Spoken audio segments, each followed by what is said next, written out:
This is the Aftermarket Radio Network. Well, hi, everyone, and welcome to another episode of the Auto Repair Marketing Podcast. I'm your host, Brian Walker, and today I'm going to be doing another episode that's not about marketing. Today, we're going to talk about how podcast hosts don't have it all figured out. Thank you to our friends at RepairPal for providing this episode. RepairPal's certified network of shops are trusted by millions of customers each month. Learn more at repairpal.com/shops.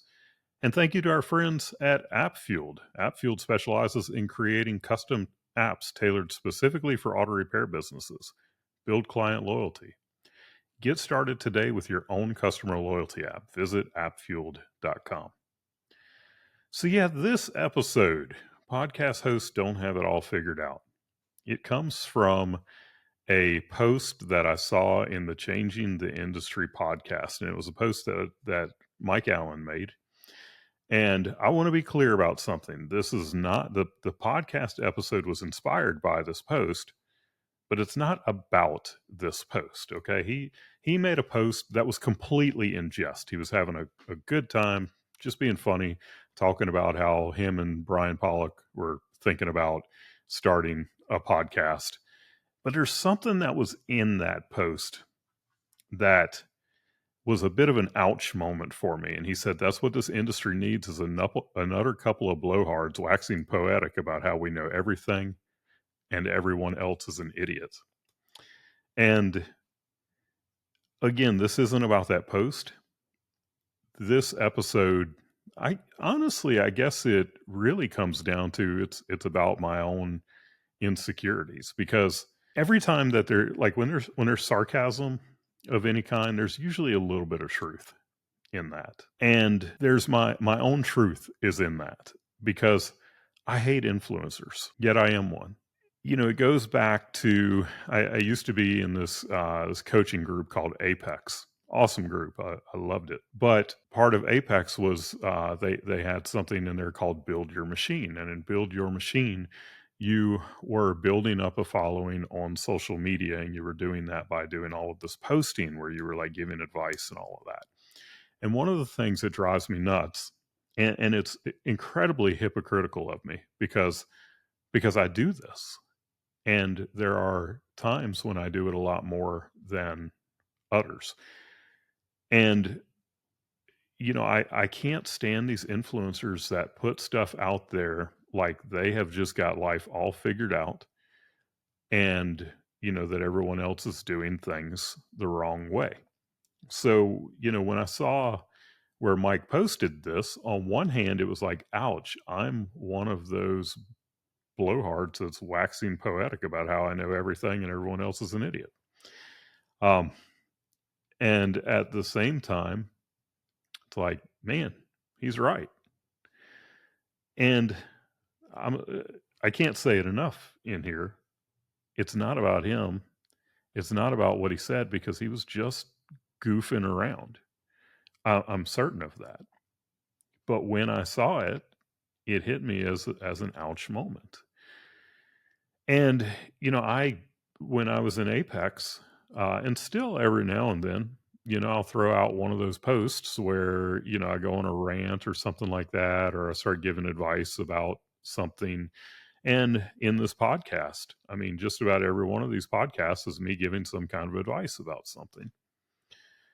And what's so important to understand is that I do not have all of this crap figured out, like at all.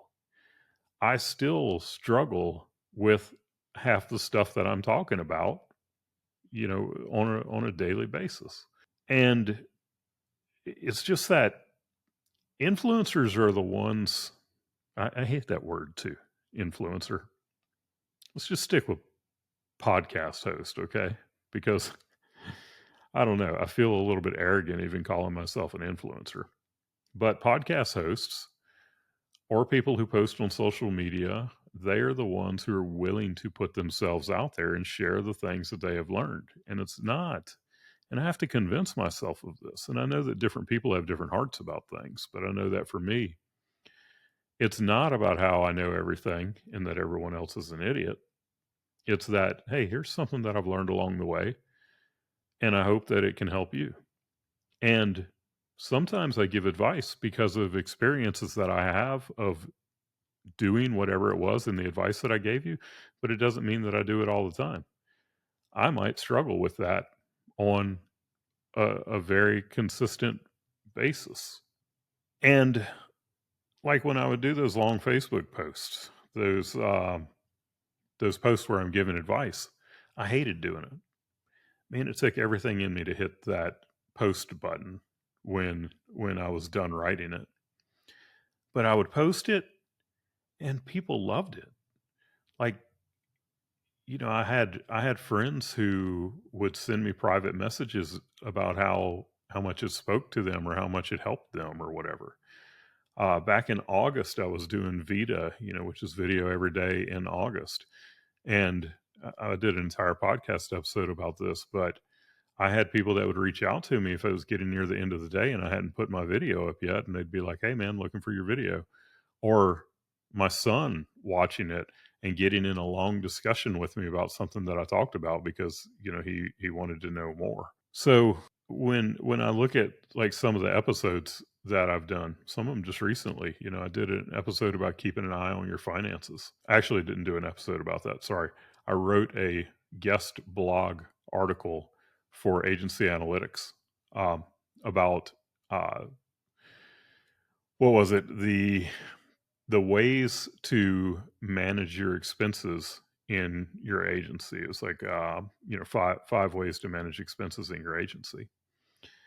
And if you've been listening to this podcast for any amount of time, then you know that I am a huge fan of profit first, but also um, I do like to make sure that we're managing the expenses in the agency. But at the same time, I am very much a spender.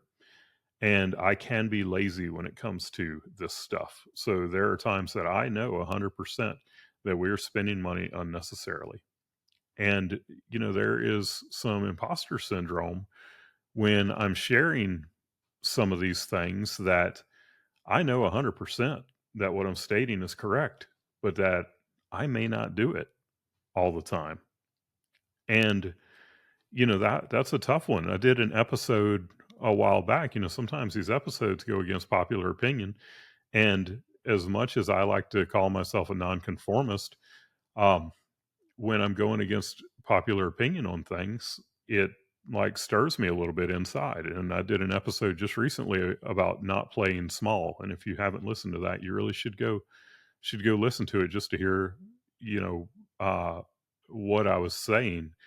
Because in this current age, I guess, in the industry, some of the topics that are being talked about um, are, these $1 million months and 7-day work weeks and all of that. And the consensus seems to be that people are against this way of operating a business.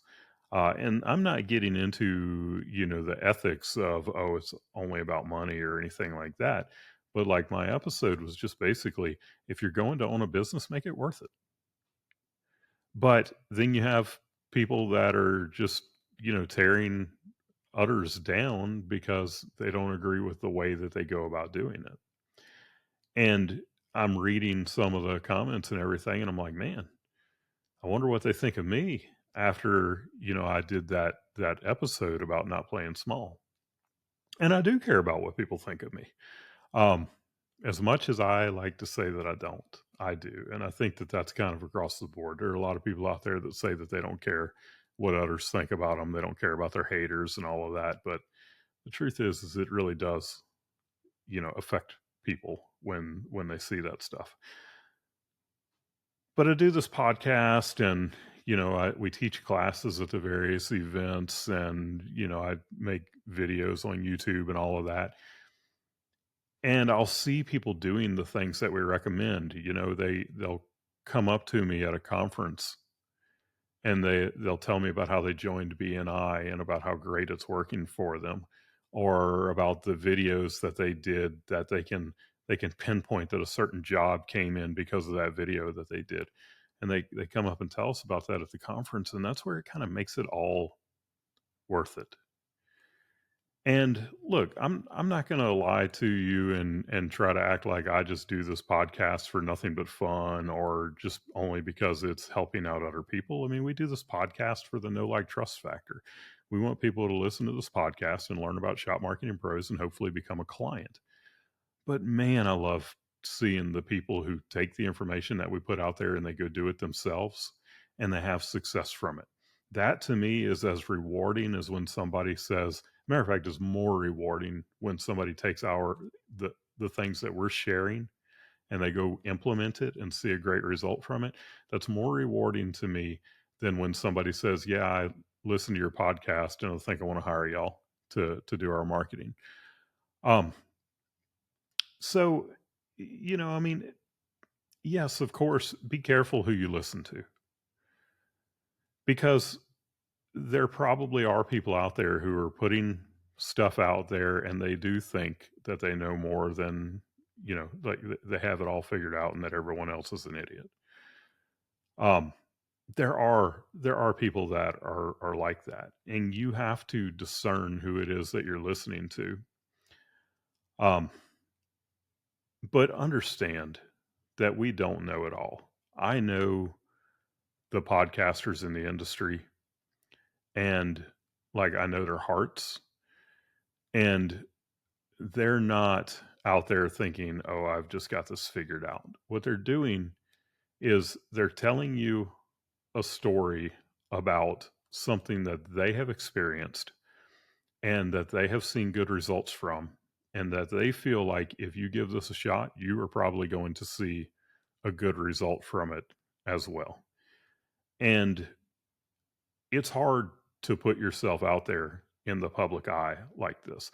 And if we went on to every one of these podcasts and we were like, hey, here's this thing, it might work for you, it might not. Or, I tried it and it did pretty good. It might be worth you trying. Well, that's not very convincing. And when we see things and we see like hard, factual results from something, and then we come onto a podcast and we say, hey, this is the way that you do it.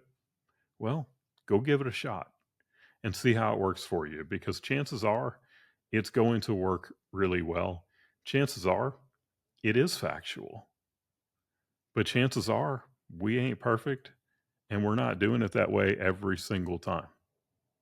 So, what we say, you have to understand where we're coming from with it. You have to take it with a grain of salt. And at this point, I'm probably rambling. So I'm going to call this one done.